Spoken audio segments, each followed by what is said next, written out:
Assalamualaikum warahmatullahi wabarakatuh. Di antara sunnah-sunnah Nabi sallallahu alaihi wasallam yang banyak ditinggalkan oleh kebanyakan orang ramai, sama ada dia menjadi imam ataupun dia solat sendirian, iaitu penggunaan sutrah. Jadi sutrah ini adalah penghadang ataupun pembatas, yang mana sangat penting kerana di dalam hadis begitu banyak tentang sunnahnya menggunakan sutrah, terutamanya bagi seorang imam. Jadi imam wajib mengetahui sebelum memimpin seseorang itu, kerana imam ini adalah penjamin sebagaimana baginda Nabi sallallahu alaihi wasallam bersabda, al-imamin damin. Seorang imam itu adalah penjamin pelaksanaan solat, di mana bukti kepada imam itu menjadi penjamin di saat seseorang yang lambat datang untuk solat lalu dia masbuk dan tidak sempat untuk membaca suratul Fatihah, maka dia turut rukuk bersama imam di saat dia melihat imam telah rukuk, lalu Fatihahnya itu ditanggung oleh seorang imam. Begitu juga ketika seseorang tidak membaca tahiyat awal, kerana tahiyat awal ini membacanya adalah sunat abad, yang mana apabila terlupa hendaklah ditampal, dijabar dengan sujud sahwi. Tetapi bagi orang yang sembahyang berjemaah, kalau dia terlupa, maka itu akan ditanggung oleh imam. Ini membuktikan imam itu sebagai penjamin kesempurnaan solat makmum. Maka tidak boleh imam memandang remeh penggunaan sutrah di dalam sembahyang, kerana di dalam hadis baginda Nabi sallallahu alaihi wasallam bersabda, sutratul imami sutratul man khalfah. Sutrah imam merupakan sutrah orang-orang di belakangnya. Sutrah merupakan pembatas yang diletakkan di hadapan untuk menjaga solat dari kekurangan, sebagaimana yang diriwayatkan sutratul musalli, iaitu sutrah bagi orang yang solat. Dengan itu amatlah penting bagi seorang imam mendekati tembok atau mihrab masjid-masjid yang dimana, dan ini disebut di dalam hadis la tusalli illa sutrah. Janganlah engkau solat kecuali menghadap sutrah. Hadis ini sahih, Ibnu Khuzaimah yang meriwayatkannya. Begitu juga di dalam hadis di mana Rasulullah sallallahu alaihi wasallam bersabda, jika seorang dari kalian melakukan solat menghadap sutrah, maka hendaklah dia dekat kepadanya, jangan sampai syaitan membatalkan solatnya. Sahih Abu Daud. Baginda Nabi sallallahu alaihi wasallam apabila sembahyang, kana sallallahu alaihi wasallam di mana adalah Nabi solat dengan sutrah pembatas, maka di antara baginda dengan dinding tersebut adalah 3 hasta. Jadi Rasulullah sallallahu alaihi wasallam suka menggunakan sutrah menghadap ke tembok. Jadi yang pertamanya tembok dijadikan sutrah, ataupun kalau tidak mendekati tembok maka tiang. Di zaman dulu para sahabat mereka itu berebut untuk sembahyang di belakang tiang untuk dijadikan sutrah.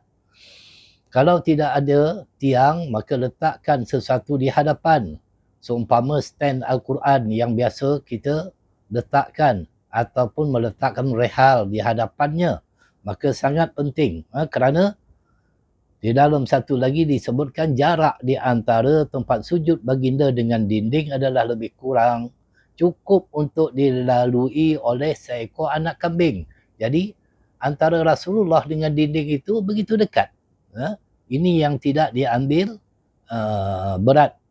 Malah di saat Rasulullah SAW bersolat di tempat yang tiada sesuatu yang menutupi, yakni tempat terbuka, lalu Rasulullah memancapkan tombak di hadapannya lalu bersolat, dijadikan sebagai sutrah. Kadang-kadang baginda melintangkan haiwan tunggangannya di hadapan baginda lalu bersolat menghadap haiwan tersebut. Dijadikan sutrah. Jadi sutrah tu macam mana? Jadi di sini kita lihat ada gambarnya iaitu dalam penggunaan sutrah. Boleh nampak kan gambar tu mihrab. Jadi kayu diletakkan, imam menghadap sutrah, sembahyang dekat dengan mihrab. Jadi kebanyakan para imam mereka tidak prihatin penggunaan sutrah ini sehingga kan jauh jaraknya daripada pembatas, daripada dinding. Maka letakkanlah sesuatu, stand Al-Quran ataupun sesuatu, kalaupun tidak menghadap kepada dinding. Jadi di kebanyakan masjid-masjid dan surau-surau adanya mihrab. Jadi itulah tempat imam itu berada, iaitu hampir kepada dinding, tidak melebihi 3 hasta. Ini sangat penting. Ya, banyak sunnah-sunnah Rasulullah SAW dikuburkan begitu juga oleh seorang imam yang tidak prihatin untuk menyempurnakan ibadat solat. Kemudiannya bacaan selepas daripada suratul Fatihah. Selepas seorang imam membaca suratul Fatihah, maka imam dituntut untuk saktah paling tidak pun 3 nafas. Saktah itu bukannya diam tetapi boleh dia bertasbih, bertahmid, bertakbir di dalam hatinya itu untuk memberi peluang kepada makmum untuk paling tidak pun telah melengkapkan bacaan suratul Fatihah 1/3. Terdapat di antara imam-imam selepas daripada membaca suratul Fatihah, dia terus saja membaca surah. Lalu imam apabila terus saja membaca surah selepas daripada suratul Fatihah, maka para makmum tidak dapat mentadabbur ataupun menghayati apa yang dibaca oleh imam kerana makmum sibuk pula dengan membaca suratul Fatihah. Bayangkan, kalaulah imam terlupa surah itu, maka macam mana makmum untuk membantunya? Kerana makmum sibuk dengan membaca suratul Fatihah. Jadi imam perlulah belajar ilmu fiqh, iaitu di dalam sembahyang ada beberapa tempat untuk kita saktah berhenti, dan berhenti yang panjang itu selepas daripada membaca suratul Fatihah, memberi peluang kepada makmum untuk membaca suratul Fatihah, kemudian baru diikuti dengan ayat. Dan ayat juga janganlah imam-imam kita ini tidak belajar daripada para ulama, kerana Imam Nawawi telah pun membuat penyusunan di dalam kitab At-Tibyan fi Adalah Hamatil Quran, di mana diriwayatkan oleh Ibnu Daud dengan isnadnya daripada Abdullah bin Abdul Huzail radhiyallahu ta'ala, seorang tabi'in yang terkenal. Mereka tidak suka membaca sebahagian ayat dan meninggalkan sebahagiannya. Maka para ulama mengatakan membaca surah yang pendek secara lengkap lebih baik daripada membaca sebahagian surah panjang seperti surah pendek. Jadi kalau surah yang panjang, seumpama surah Al-Baqarah, An-Nisa, ataupun seumpamanya, dibaca setengah saja, maka itu tidak lengkap. Maka kalau imam meneliti, disusun di dalam kitab At-Tibyan fi Adalah Hamatil Quran, kalau subuh tiwalal mufassal, bermula daripada amma yatasaalun sampai ke bawah. Kemudiannya kalau zuhur, asar dan isya, awsatul mufassal, iaitu pertengahan, tidak terlalu panjang dan tidak terlalu pendek. Sementara maghrib pula qisarul mufassal, iaitu daripada surah Ad-Duha sampai An-Nas. Jangan kita ijtihad sendiri, dan membaca itu biarlah berurutan. Kalau pada rakaat yang pertama kita membaca surah Ad-Duha, rakaat kedua sangat afdal untuk kita membaca surah Alam Nashrah. Kalau rakaat pertama kita membaca Alam Tara Kaifa Fa'ala Rabbuka bi Ashabil Fil, rakaat kedua bacalah Li Ilafi Quraisy. Kecuali yang telah disunnahkan oleh Nabi SAW, seumpama pada subuh hari Jumaat, di mana dibacakan surah Alif Lam Mim Tanzil As-Sajadah diikuti dengan surah Al-Insan. Begitu juga pada malam Jumaat iaitu Maghrib, yang mana Rasulullah senantiasa membaca surah Al-Kafirun pada rakaat yang pertama diikuti dengan surah Al-Ikhlas. Dua surah ini jangan dipandang lekeh. Surah Al-Kafirun menyamai 1/4 Al-Quran. Sementara surah Al-Ikhlas menyamai 1/3 Al-Quran. Jadi jangan kita ijtihad sendiri. Ikutlah panduan para ulama. Ikutlah panduan yang telah diajar oleh baginda Nabi SAW. Jadi banyak perkara-perkara yang janggal yang kita melihat. Imam-imam kita ini kadang-kadang mereka itu tidak mengambil ilmu. Terutama ni di dalam ilmu melengkapkan, menyempurnakan sembahyang, kerana sembahyang ini ilmu fiqh. Sehingga kan di dalam kitab Ihya Ulumuddin karangan Hujatul Islam Imam Al-Ghazali, di mana Imam Hasan Al-Basri mengatakan la tusallu khalfa rajulin la yahtalifu ilal ulama. Janganlah kamu bersolat di belakang seorang yang tidak pernah berulang alik belajar dengan para ulama. Jadi imam-imam kena belajar. Jangan hanya mengandaikan boleh membaca dengan merdu, menghafal Al-Quran, tetapi tidak mempelajari ilmu fiqh.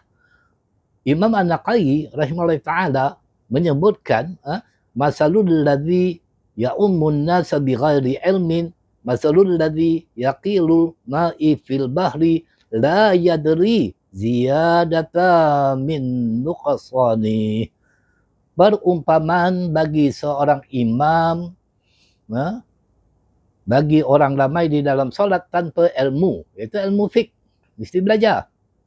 Adalah seumpama seseorang yang mahu menyukat air di dalam laut, sedangkan dia tidak mengetahui sama ada sukatannya itu bertambah atau berkurang.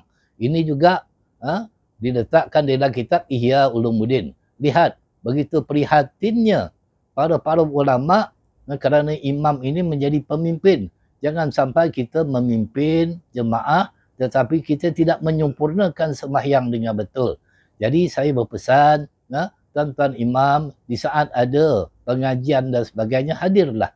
Duduklah bersama jemaah dan belajarlah. Jangan kita seringkali tidak hadir, tidak duduk bersama jemaah. Ini yang banyak berlaku di masjid-masjid, di surau-surau yang tempat kita mengajar juga. Para imam selalunya hilang. Nanti isyak baru datang. Jadi ilmu itu tidak sampai, tidak diamalkan dan sebagainya. Begitu juga dengan yang lain. Wirid-wirid selepas daripada sembahyang. Imam mesti tahu panduan untuk wirid iaitu selepas daripada solat fardu. Selepas kita istighfar 3 kali.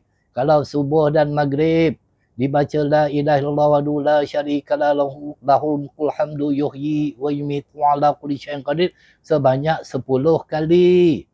Subuh dan maghrib, jangan dikerat-kerat menjadi 3. Kerana ada janjian daripada Nabi yang mana setiap zikir yang kita baca itu akan ditulis 10 kebajikan, dihapuskan 10 keburukan, terbenteng dirinya daripada gangguan syaitan. Dan seandainya dia mati, dia akan dimasukkan ke dalam syurga. Ada juga riwayat yang mengatakan seumpama dia telah memerdekakan 10 orang hamba sahaya. Jangan kita ijtihad sendiri, pandai-pandai. Ikutlah panduan hadis. Subuh dan maghrib. Subuh dan maghrib juga minta perlindungan daripada api neraka. Allahumma ajirna minan nar sebanyak 7 kali. Ada di antara imam hanya 3 kali saja. Sedangkan api neraka itu pintunya 7. Maka apabila dibaca 7 kali tertutup ke 7 pintu neraka. Kita takut untuk kita masuk ke dalam neraka. Kemudian kita membaca Allahumma antas salam. Kita membaca suratul Fatihah. Ayatul Kursi selepas solat. Jangan sekali-kali kita tinggalkan. Kerana ayatul Kursi inilah yang mana disebut di dalam hadis tidak ada sesuatu yang menghalang seseorang masuk ke dalam syurga kecuali mati, iaitu dengan ayatul kursi. Dan ayatul kursi ini merupakan pendinding daripada kejahatan jin. Jadi kadang-kadang imam meninggalkannya. Begitu juga dengan tasbih, tahmid, takbir, sebanyak 33 kali setiap satu, ditutupi dengan la ilaha illallah wa la syarikalah lahum kullu hamdu yuhyi wa yumitu ala kulli syai'in qadir menjadi 100, akan terampun dosa-dosa sebanyak buih di lautan. Jadi kadang-kadang makmum hanya mengikut perbuatan imam. Kalau imam tidak berzikir, makmum juga tidak berzikir. Amat rugilah apabila kita tidak memimpin orang ramai untuk berzikir. Para imam yang biasanya kalau di kampung, kalaupun orang-orang tua dahulu, mereka itu tak pernah meninggalkan zikir-zikir yang warid daripada hadis Nabi SAW dengan sempurna. Baca biar sempurna. Jadi imam-imam penting. Sebelum untuk memimpin orang ramai, maka hendaklah tahu bagaimana nak menyempurnakan solat orang ramai kerana kita menjadi imam, iaitu kita itu menjamin keselamatan orang daripada masuk ke dalam api neraka, menjamin seseorang itu mendapat syurganya Allah Subhanahu Wa Taala itu apabila kita pimpin dengan betul. Jadi kebanyakannya imam-imam kadang-kadang meninggalkannya, tak tahulah sama ada mereka itu malas untuk berzikir ataupun sengaja ditinggalkan, sedangkan membacanya hanyalah mengambil beberapa detik, tidak lama mana. Saya sendiri pun pernah memimpin di dalam solat Jumaat dan juga solat-solat yang lain, maka kita hidupkan zikir, maka orang ramai juga akan mengikut. Bagi mereka yang ada kesibukan, silakan. Tetapi bagi mereka yang ada kelapangan waktu, kesian warga-warga emas, mereka-mereka itu nak menghabiskan sisa hidup mereka untuk mengingati Allah Subhanahu Wa Taala, tetapi kita tidak pandu mereka, kita tidak ajak mereka untuk berzikir dan sebagainya. Jadi ini sangat penting kepada tuan-tuan imam semuanya, sebelum mengambil ilmu itu mestilah belajar dahulu. Belajar dahulu macam mana untuk mengambil ilmu di dalam sembahyang dan dapat menyempurnakan sembahyang orang ramai. Jangan hanya andaikan boleh membaca Al-Quran dengan berlagu bertaranum, itu sudah cukup. Ataupun kita itu hanyalah memikirkan jawatan saja tetapi tidak memikirkan keselamatan orang ramai yang kita pimpin di belakangnya. Jadi pandulah sembahyang itu mengikut kaedah yang telah ditetapkan di dalam hadis, yang mana Rasulullah sallallahu alaihi wasallam bersabda, "Sallu kama ra'aitumuni usalli", bersolatlah kamu sebagaimana kamu melihat aku bersolat. Lihat kitab-kitab fiqh yang dikarang oleh para ulama yang menyarankan kita membaca zikir-zikir. Orang-orang dahulu lebih lagi panjang zikirnya. Mereka tidak pernah meninggalkan amanah Rasul bima unzila ilaihi rabbi wal mu'minun syahidallahu annahu la ilaha illa huwa wal malaikatu qa'iman bil qist. Tak pernah meninggalkan membaca 3 kul, iaitu qul huwallahu ahad, qul a'udzu birabbil falaq, qul a'udzu birabbin nas. Itu orang-orang dulu. Mereka itu mengajak orang ramai berzikir. Jadi imam-imam sekarang mengambil secara ringkas saja. Kita tak tahu mana satu amalan kita yang diangkat oleh Allah. Nabi sallallahu alaihi wasahbihi wabarakatuh bersabda, la takhiran minal ma'rufi syai'a. Jangan kalian meremehkan kebaikan sekecil apapun. Ucapan subhanallah, alhamdulillah, Allahu akbar itu sangat besar. Kerana kita memuji kepada Allah Subhanahu Wa Taala, dan kita menyucikan zat Allah Subhanahu Wa Taala dengan ucapan subhanallah. Kita mensyukuri nikmat Allah dengan ucapan alhamdulillah. Kita membesarkan Allah Subhanahu Wa Taala dengan Allahu Akbar. Ini semua puji-pujian kepada Allah, di mana Allah SWT berfirman di dalam hadis kursi, "Iza sighil 'abdi sana'i an mas'alati a'taituhu afdala ma a'tis sa'ilin." Apabila hamba-Ku disibukkan dengan memujiku daripada meminta kepadaku, aku akan kurniakan kepadanya sesuatu yang lebih afdal daripada apa yang aku kurniakan kepada orang-orang yang meminta. Ini disebut oleh Malik Ibn Al-Haris. Jadi kadang-kadang imam selepas istighfar 3 kali, Al-Fatihah terus doa-doa yang panjang. Tidak ada puji-pujian kepada Allah Subhanahu Wa Taala. Ayatul Kursi juga ditinggalkan. Sangat-sangat rugi. Jadi itulah yang dapat kita sampaikan. Mudah-mudahan tuan-tuan imam, terutamanya yang anak-anak muda, belajarlah fiqh, kerana sembahyang ini sangat penting yang dianugerahkan oleh Allah Subhanahu Wa Taala kepada Sayyidina Rasulullah sallallahu alaihi wasallam secara langsung dalam peristiwa Isra wa Mi'raj. Assalamualaikum warahmatullahi wabarakatuh.